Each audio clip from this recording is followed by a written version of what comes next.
Mansoura Urology and Nephrology Center and the Mansoura College of Medicine, and currently is a professor of nephrology Kentucky University in USA. دكتور عمرو ما شاء الله من الطيور المهاجرة اللي تشرف وطنها في أي مكان يعني. Dr. Amr will speak about very important talk, bone kidney cross talk, and the role of bone as a pivotal endocrine organ. Dr. Amr. Thank you so much, Dr. Samir. Dr. Samir was one of my very beginner teacher and one of the people who inspired me to nephrology. I'm really happy and blessed to be here with you today. And I really appreciate Dr. Magdi's invitation for me and ISN sponsoring my trip to Egypt. We have to go back. I'm sorry, I'm presenting this not as a PowerPoint presentation. Where's my, oh, here. I need to see it.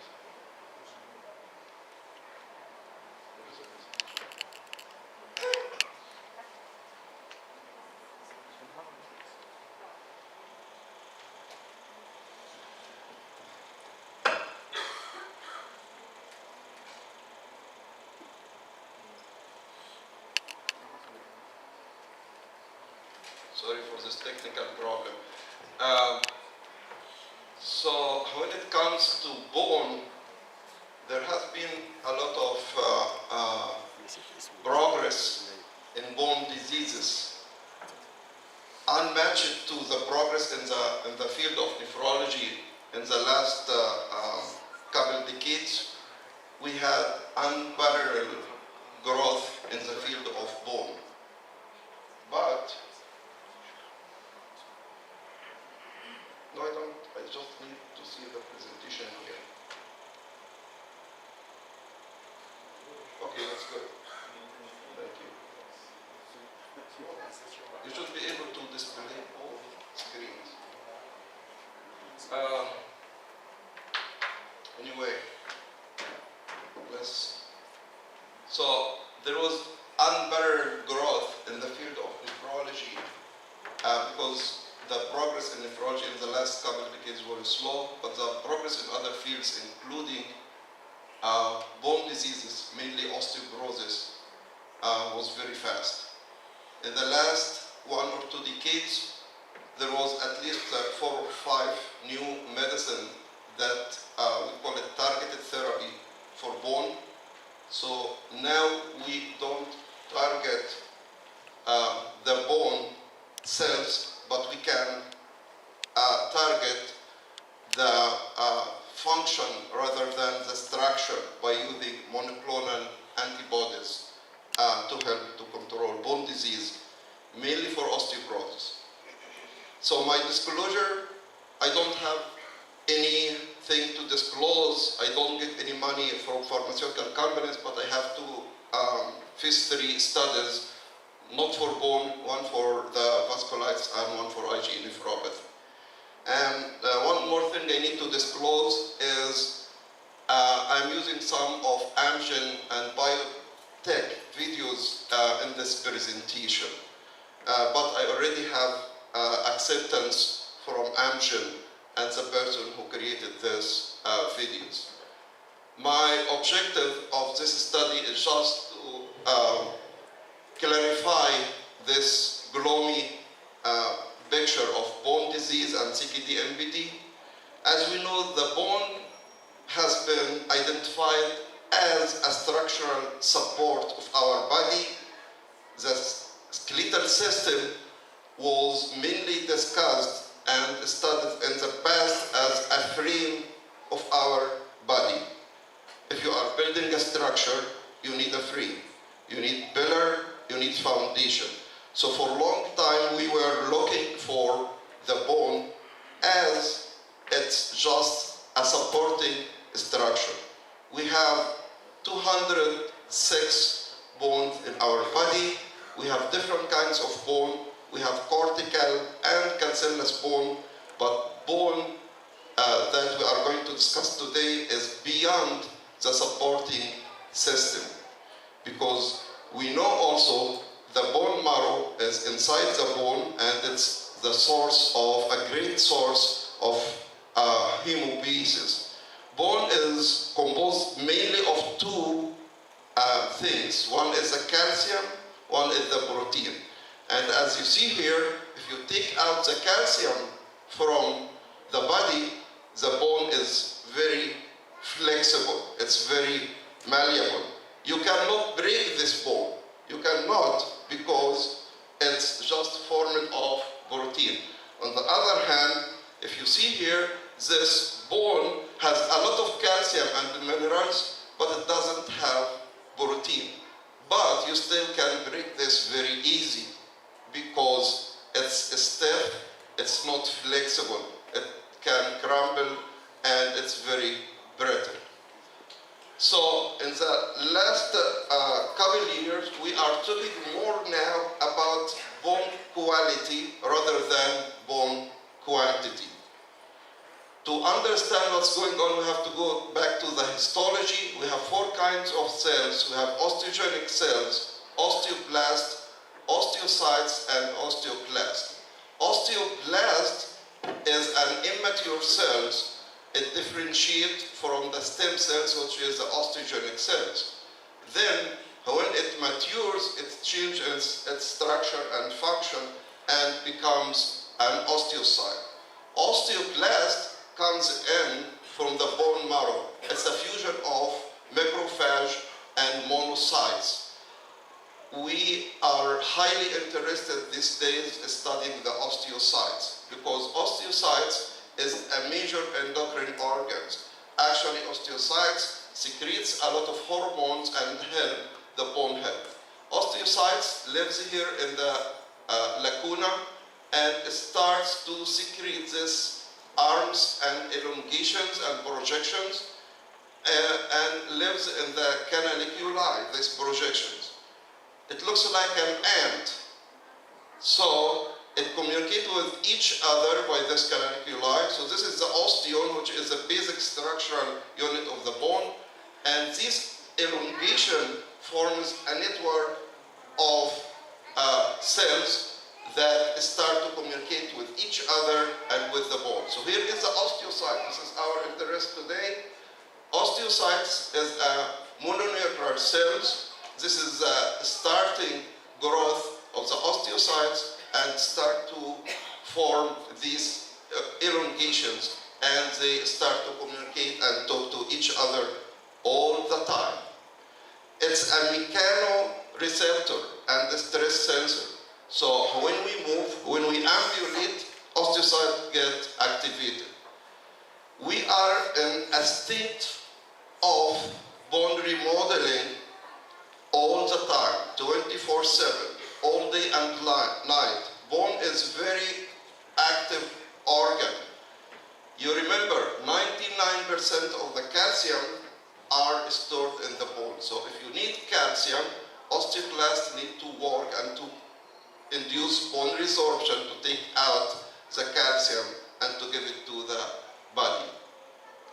Here is a osteoclast. It's multinucleated cells, very active cells, has a lot of mitochondria, and it lives on the surface of the bone. It doesn't dig too much inside the bone. It starts to secrete a lot of acids and enzymes that dissolve the bone. It has something called rapid border to increase the surface area of contacts between the cell and the bone, so it can degrade the bone very quick. Osteoclasts actually recruit osteoblasts. So without bone resorption, we don't need bone formation. So after the osteoclast induce the bone resorption, osteoblast comes in to form bone. Usually osteoblast comes in many. Osteoblast works by itself individually, but osteoblast comes like troops. Many of the osteoblasts work together. So let's talk a little bit about bone remodeling and modeling. Why do we need bone remodeling and modeling? Because not a steel or wood. The bone is very active structure, and all the time we have a process of mineralization and bone turnover in our body to take out the old bone and to replace it with new bone. Here is the osteoclast, the very active cells that start to eat the bone.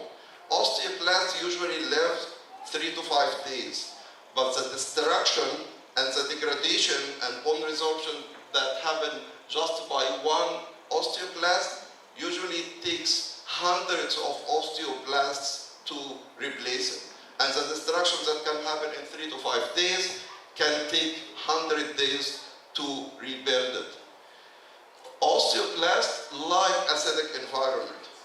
Yesterday you have a nice lecture from Dr. Khalid about the acid base and the acidosis, and he mentioned some effects of acidosis on the bone. Increasing protein intake, increase the environment, the protein, the acid load in the body, and the bone, because it's a buffer system, start to respond to this by having more bone resorption. Bone has a major component, which is the collagen, the protein part, the matrix, and the osteoclast start to dissolve the protein and take out calcium and send it to the blood. Then the osteoblast works to replace this, and after it finishes its action, now it's either surface lining cells or it gets trapped inside the bone and it changes its function to an osteocyte, which is basically an endocrine organ. So in the past we used to think that osteoblast and osteoclast work individually, work differently, but now we understand more than actually we don't need osteoblast if we don't have osteoclast. So osteoclast activate osteoblast and osteoblast activate osteoclast. And this happened, this orchestrated action, and the master of this happened because of the osteocytes. In patients with hyperparathyroidism, secondary and tertiary hyperparathyroidism, we see this big osteoclast, and instead of the osteoblast comes in hundreds, we see hundreds of osteoclasts. So this is the reason that they have more high turnover bone disease.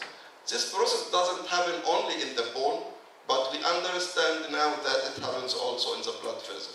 Here is the master, the osteocyte. We call it the brain cells of the bone. They respond to the mechanical stress and they respond to the exercise and start to secrete more hormone to control the bone resorption and bone formation rate. If we have reduced bone loading because of prolonged bedridden or inactivity, we see the osteoclast function goes up and bone resorption goes up, and we start to lose more bone. And this is the reason that how many of us doing this? How many of us doing exercise regularly? It's very important. How many of us do this? How many of us exercise like 2 or 3 times a week? Just raise your hand. Maybe 10%? Per year? What about our patient? You know, this guy, the astronauts, he loses about 1 to 2% of his bone every month. Do you know why? How can I pose this? ممكن توقفه? Do you know why the astronauts lose in a month 1 to 2% of his bone?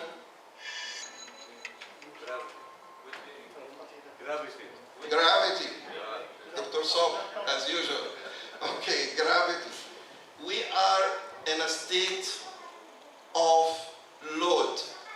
Our bone on this earth are on a continuous state of load because of the gravity. If you move against gravity. Even if you are in bed, you move, right? You don't stay still. You move all the time. And this movement actually stimulates the osteocyte to send the right signal to increase bone formation, to activate the osteoblast, and at the same time, it secretes the right signal for the osteoclast to decrease the bone turnover. Patients who stay in bed or patients who have sedentary life, don't exercise, and eat more protein, especially with animal source, and have more acidic environment, they start to lose more bone. This guy who lives without gravity, he loses a lot of bone. We need to go back more. Yeah, how do you see this? I cannot see it here. Go back. More. Okay, here. So, on the other side, this guy doesn't only gain muscle, but also gain bone. If there is unmatched, increase in bone in the muscle rather than the bone, this guy can fracture. And this happens all because the osteocyte function. This guy has very good osteocyte. This guy has osteocyte dysfunction, and this usually happens also in patients with chronic kidney disease. Chronic kidney disease patient has osteocyte dysfunction. So what does osteocyte do? We call it the brain cells of the bone. And just as a metaphor, if our bone is a bird, so one arm of this or one wing of this bird is the osteocyte. The other wing is the osteoblast. But the master of this is the osteocyte. The brain of this bird is the osteocyte. So osteocyte orchestrates the action and the synchrony between the right and left wing. It's a mechanoreceptor. It feels and senses any workload in the bone and start to improve the bone health by responding and secreting some chemokines, hormones, cytokines. So osteocyte dysfunction happens in patients with chronic kidney disease, in elderly people, people with osteoporosis, people with heart muscle dysfunction, and beyond. Osteocyte secretes major hormones, secretes the major source of FGF23 in the osteocytes. Osteocyte secretes sclerostin, activin A, rank L, and a lot of prostaglandins. So osteocyte is a major contributor to our health and a major endocrine organs. Let's talk a little bit about FGF23. FGF23, the fibroblast growth factor 23, is a major phosphatoryc hormone. It's 251 amino acid. We know that BTH is an 84 amino acid, but FGF23 is a higher molecular weight protein that comes mainly from the osteocytes, and the major reason for stimulation of FGF23 secretion and production in patients with chronic kidney disease is to increase phosphate excretion, to decrease the positive phosphate and calcium balance in our patient with chronic kidney disease. FGF23 starts as a compensatory mechanism. So at the beginning of the CKD, earlier in CKD stage 2, 3, and 4, it's a compensatory. But when FGF23 transition from adaptive to maladaptive, it starts to contribute to the left ventricular dysfunction and left ventricular hypertrophy. It's actually acute phase reactant. It increases interleukin 6 and CRP. It increases the TGF-beta and can induce renal fibrosis, increase the tumor necrosis factor alpha. It deactivates the vitamin D or prevent the activation of the 25 to 125 dihydroxycholecalciferol. It has antimicrobial suppressants effect. So overproduction and the maladaptive increase of FGF23 is very bad, especially in late stage of CKD and patients on dialysis.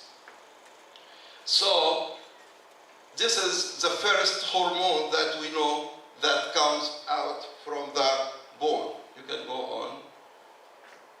The next one that we are going to talk about today is the sclerostin. Sclerostin also goes up in patients with CKD and in patients who don't exercise. Sclerostin is a protein that actually suppresses the bone formation rate. It suppresses the osteoblast function. It goes to the osteoblast. It has a receptor on the surface of the osteoblast, and there is different kind of receptor. It's lipoprotein receptor, mainly 4, 5, and 6, and it attach to the osteoblast and inhibit something called wink signal. Wink signal is very important in the embryogenesis, on the development of a skeletal system, and in skeletal repair. So we cannot form a bone, or the osteoblast cannot function without the wink signaling.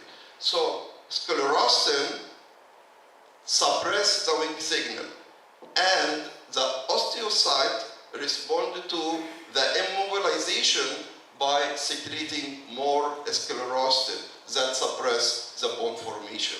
We were more concerned about bone resorption, but we usually forget the bone formation. It's very important to improve bone formation rate, because our patient actually can have low or adynamic bone disease at the same time they have high turnover bone disease.